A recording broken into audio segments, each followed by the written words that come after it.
Boa noite para você, sou eu, Alan Passos, e este é o Conversa de Redação Noite. Ao meu lado hoje, os jornalistas Mardélio Couto, Pedro Nascimento e Edilene Lopes. O presidente da Câmara dos Deputados, Hugo Mota, declarou as perdas dos mandatos dos deputados Eduardo Bolsonaro, do PL de São Paulo, e Alexandre Ramagem, do PL do Rio de Janeiro.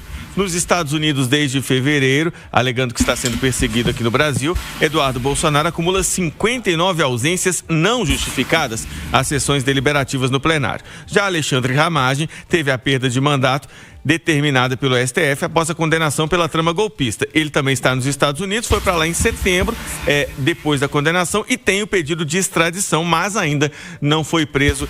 Edilene Lopes, 2 deputados.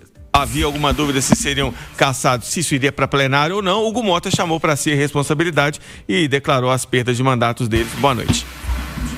Boa noite, Alan. Boa noite aos amigos debatedores. Pois é, Hugo Mota não quis comprar essa briga com o Supremo Tribunal Federal depois do que aconteceu com Carla Zambelli, quando ele levou a discussão para o plenário e, na verdade, o Supremo Tribunal Federal disse que teria que ser uma determinação da mesa, como prevê a Constituição. Desta vez, ele mesmo levou para a mesa para fazer a deliberação, e a justificativa para os 2 casos, que também é válida, é de faltas, porque embora Ramagem não tenha todas as faltas, ele terá, já que foi condenado, não pode voltar ao Brasil, não voltará a exercer seu mandato, ou seja, automaticamente será excluído, tem que ser cassado, perder seu mandato por falta. Então, no fim das contas, essa justificativa da falta vale para os 2 e ela tira uma vantagem de Alexandre Ramagem, que se estivesse ainda no mandato, poderia usar esse benefício para poder pedir asilo nos Estados Unidos ou em qualquer que fosse o país, alegando perseguição política. Como ele não é mais político com mandato, a situação dele fica um pouco mais complexa para se manter no exterior. Então, vai ter esse impacto, essa repercussão para Alexandre Ramagem, também condenado no mesmo processo que o ex-presidente Jair Bolsonaro por tentativa de golpe. Alain. Segui em Brasília falando contigo agora, Pedro. Foram confirmadas as perdas dos mandatos, de Alexandre Ramagem e de Eduardo Bolsonaro. O líder da oposição ficou na bronca, criticou a decisão, mas dessa vez, como lembrou a Edilene, Hugo Mota não quis colocar em votação no plenário, não comprou briga como foi no caso de Carla Zambelli, não. Boa noite, bem-vindo. Boa noite, obrigado, e boa noite também para todos os debatedores. Não tinha muito o que ser feito nessa questão, Regimentalmente, essa decisão nem precisava ser levada a plenário. Ramagem é um condenado, considerado foragido da justiça. Assim que recebeu essa condenação, fugiu para os Estados Unidos, fugiu inclusive por fronteiras desconhecidas, pegou caminhos desconhecidos para chegar até os Estados Unidos, onde ele está com a família. E o Eduardo Bolsonaro, a gente sabe essa história, já desde muito tempo tem esse autoexílio nos Estados Unidos, justamente para tentar, enfim, ao mesmo tempo em que livrava o pai, também acabava complicando cada vez mais a situação do ex-presidente Jair Bolsonaro. E aí entra outra lógica também, que é a lógica que beneficia eu, você e todo mundo que quer o funcionamento da Câmara dos Deputados, assim, de acordo com como manda o regimento, qual que era a lógica de você ter 2 deputados nos Estados Unidos que não poderiam exercer o mandato, mas que teriam aqui funcionários, verba de gabinete, verbas indenizatórias, emendas PIX, tudo isso continuando funcionando sem que o deputado estivesse lá. Quem que se beneficiaria com isso? Ninguém, Então, era uma decisão lógica. Você falou sobre o Sóstenes Cavalcante, hoje ele deu uma entrevista, falou sobre recursos, que o PL vai tentar impetrar aí para preservar esses mandatos, mas ele mesmo já disse que com esse mandato de segurança que eles vão tentar ingressar no Supremo Tribunal Federal, tem 30% de chance. Qual que é a 30% de chance? Que isso caia na mão de Luiz Fux, que caia na mão do André Mendonça ou do Cássio Nunes Marques, que são ministros mais alinhados aí a essa vertente aí do bolsonarismo. Então, ele mesmo admitiu que a chance é pequena, então, caso esses mandatos sejam mantidos, será apenas no jeitinho, viu? No arranjo político, porque pela lei, pela legalidade, realmente não faz o menor sentido, e a decisão do Hugo Mota, inclusive, poderia ter sido tomada até antes, viu? Ô Mardélio, politicamente a gente está falando de 2 nomes importantes, afinal de contas, um estava do lado do ex-presidente Jair Bolsonaro, foi chefe da ABIN, e o outro é filho dele, Boa noite, bem-vindo. Um duro golpe no bolsonarismo, Alan. Boa noite para você, boa noite aos debatedores, aos ouvintes que nos acompanham. Fui contemplado pela fala dos nossos colegas aí. Eu vou me apegar à questão do Eduardo Bolsonaro, Alan. Para fazer aqui um resumo para o ouvinte, o Eduardo Bolsonaro, como o Pedro bem destacou, se autoexilou nos Estados Unidos, foi acompanhado junto ali do Paulo Figueiredo, né? Se uniram para buscar alternativas para tentar reverter de alguma forma as punições que foram impostas ao ex-presidente Jair Bolsonaro e a outros nomes da direita. Ele se autoexilou, foi lá porque quis. E desde então, Alan Passo, num primeiro momento, ele conseguiu coisas importantes, até surpreendendo integrantes do governo. Nomes da esquerda reservadamente falam que se surpreenderam com o que o Eduardo e o Paulo conseguiram nos Estados Unidos, né? Vamos lembrar que, direta ou indiretamente, eles foram mencionados ou foram citados ali nas articulações que acabaram com sanções que foram impostas ao Brasil e também a punições, a sanções, melhor dizendo, que foram impostas a ministros do Supremo Tribunal Federal. No primeiro momento, parecia uma vitória do ponto de vista internacional, inclusive, da família Bolsonaro. Só que desde então, o Alan, eles colecionaram derrotas. Vou me apegar aqui ao Eduardo Bolsonaro, eu fiz um resumo aqui das derrotas importantes que ele sofreu desde que foi para os Estados Unidos. A primeira derrota, eu destacaria que ele se tornou réu por coação, se tornou réu pelo Supremo Tribunal Federal por coação e destacando aqui, foi por unanimidade, o STF concordou com os argumentos da PGR, a PGR afirmando que Eduardo Bolsonaro e o Paulo Figueiredo, que estão nos Estados Unidos, buscaram represálias por parte das autoridades norte-americanas contra autoridades brasileiras. E, inclusive, os dois são réus confessos, digamos assim, porque em várias lives, eles mesmos falaram que se articularam em busca dessas punições que acabaram sendo impostas ao Brasil. Essa foi a primeira derrota que ele se tornou réu no STF. Segunda derrota, o presidente da Câmara dos Deputados, Hugo Mota, negou aquela tentativa do Eduardo ser representante ali da liderança da minoria da Câmara dos Deputados. Não aceitou ele fazer isso à distância, que era uma estratégia para ele tentar se manter no mandato mesmo à distância, para tentar driblar esse esquema de faltas. Terceira derrota, a taxação dos Estados Unidos que ele conseguiu lá atrás, caiu depois da articulação do governo Lula. Quarta derrota, as sanções impostas ao ministro Alexandre de Moraes caíram também recentemente. Quinta derrota, hoje perdeu o mandato, foi cassado. E uma sexta derrota, essa mais política, eu destaco aqui, Alan Passos, que a família Bolsonaro continua forte, claro, mas ela passou a ser contestada por vários nomes da direita. Em outros cenários, ninguém da direita se aventuraria a colocar candidaturas nesse momento para disputar a presidência da República. A gente vê em Santa Catarina, por exemplo, parte da direita não aceitando a imposição da família Bolsonaro para colocar o Carlos como senador por Santa Catarina.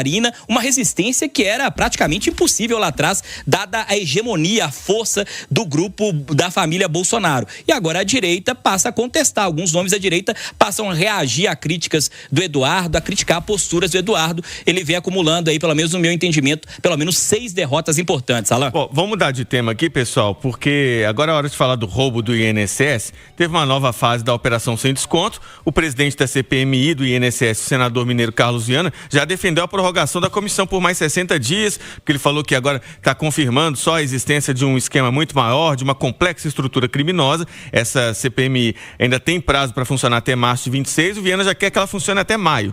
O senador Everton Rocha, do PDT do Maranhão, ele é vice-líder do governo no Senado, foi alvo de buscas e apreensões na casa dele. Teve carro de luxo apreendido, segundo a PF, ele teria sido responsável por sustentar atividades empresariais e financeiras do careca do INSS, o que o senador nega. O ministro André Mendonça, do STF, Pedro, foi que negou o pedido da PF para a prisão, que senão a PF queria a prisão do senador Everton Rocha. Outros foram presos, ex-número 2 do Ministério da Previdência, o filho do careca do INSS, diretores do Instituto, e agora essa preocupação do governo com o esquema se aproximando de lideranças, nomes ligados ainda mais fortemente ao governo Lula. O Alan, hoje eu acompanhei essa prisão desde o inicinho dela, né? Desde as 6 da manhã, quando os mandatos começaram a ser expedidos, e tão logo o nome do senador Everton Rocha surgiu, para surpresa de 0 pessoas que acompanham esse assunto. O senador já havia sido citado em diversas matérias, é um nome muito próximo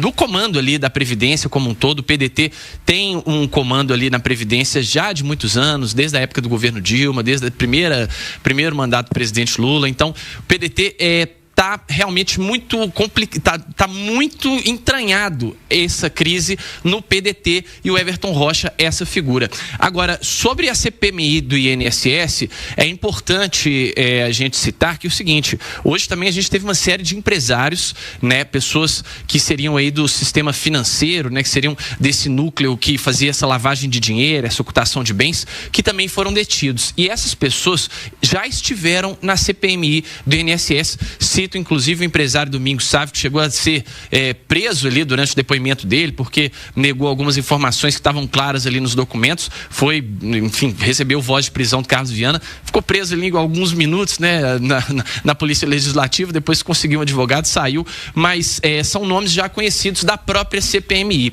Só que a gente está tendo um problema muito grande na CPMI, que é um problema de blindagem. O que acontece? A gente tem um cenário de polarização ali dentro que está sempre querendo empurrar essa crise do INSS para um governo em específico. Você tem, por parte dos representantes ali do governo Lula, uma tentativa ali de dizer que a torneira foi aberta de fato ali no governo Bolsonaro, e aí você tem membros representantes ali que estiveram no governo Bolsonaro e que citam o contrário, citam que isso aí aconteceu durante o governo Lula. Então, são vários requerimentos que estão tentando ganhar corpo ali para convocações, para quebras de sigilo, só que eles não estão avançando justamente por conta dessas blindagens. Por mais que o Carlos Viana consiga tempo a mais nessa CPMI, é importante a gente dizer que é um trabalho que está sendo muito limitado em função dos próprios parlamentares.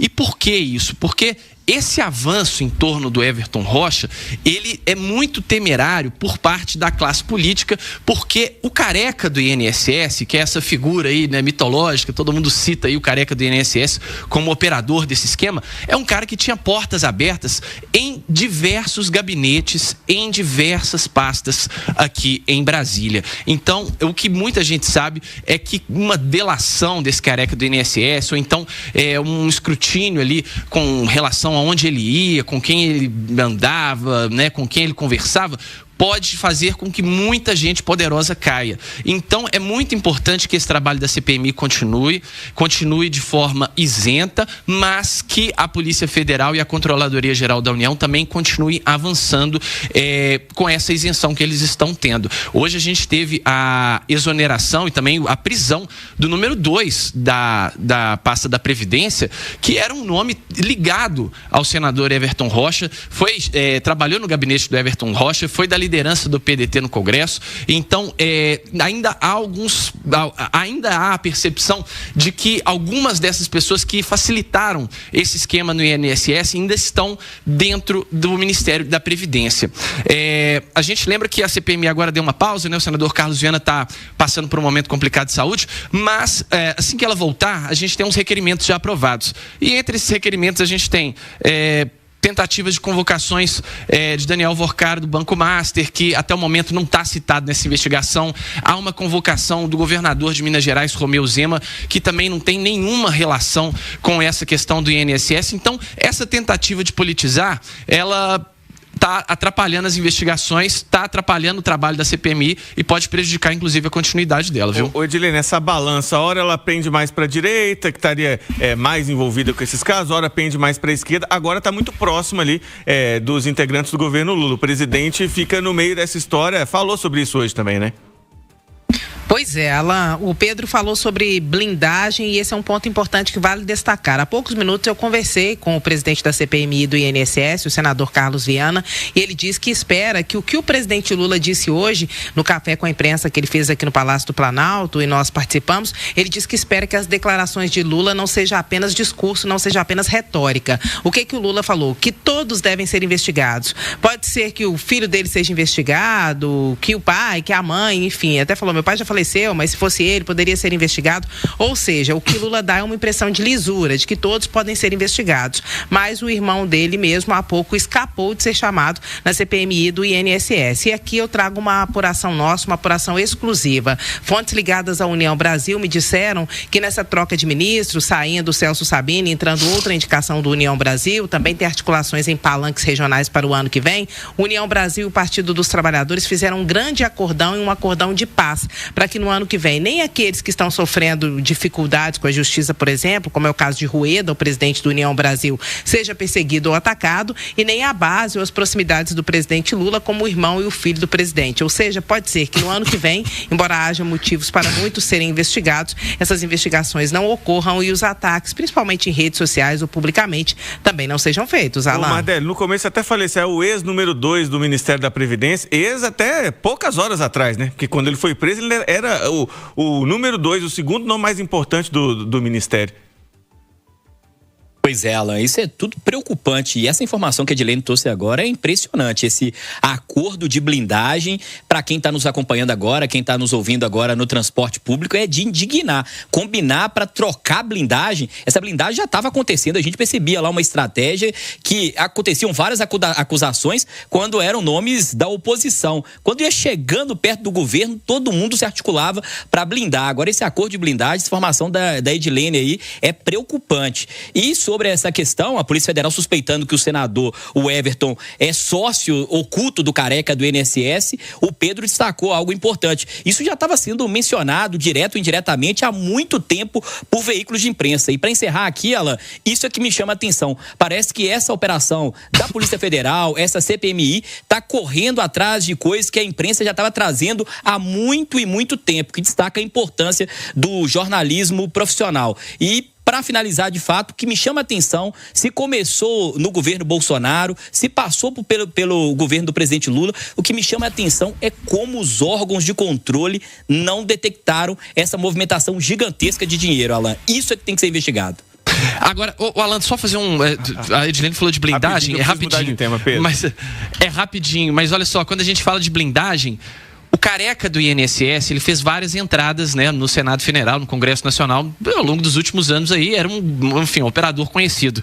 E há um sigilo de 100 anos imposto pela mesa diretora do Congresso Nacional para que não seja divulgada quais foram essas entradas, onde o Careca do INSS esteve. Ou seja, se tem 100 anos de sigilo aí, pode ter certeza que tem muita gente preocupada dentro do Congresso ali, viu?